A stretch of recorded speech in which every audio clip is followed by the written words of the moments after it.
kubene ibitangaza no kuri kw'Imana uku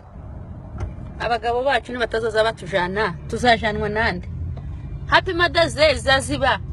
abantu bicare mu nzu gusa ngo ngende cumba ubugari bwo cumba ubugari acumbe umuriro aho ariko bana we noneho itu ubu nguko twe twaheze mu mirima tugahera mu bishimbo tugahera tusarura imyaka yose dusarura umuntu atazi epfo na ruguru atazi icyiza n'ikibi noneho twashikiye muri Amerika etazi ni ngo umugabo ntajanye umugore kujya muri Happy Mother's Day ngo munezeza mugura agafurawa nibuca aza mutekere muheze breakfast ajye nama ngosha mu gikoni cumbi umuriro aho ubu mwage mutujana twaje kujya natwe tukishima ukumva ko bakujanye ukanezerwa ukishima nta bintu byo guhora gusa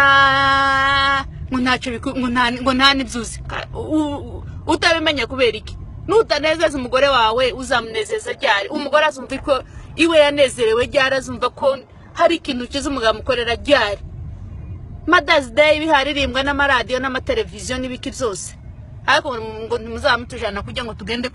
tugende twishima ugure umugore wawe flower yimve ko nawe hari ikintu yagezeho kandi ari byishimo nawe afite mu mutima wiwe gusa ngo gende icumbi nguko tujya hayi ariko man itu kuri mudaza kumenya agashaka n'umuzungu hakirikare uko byari kugenda gute ntakundi nyine nimuzamwihangana mw'abagore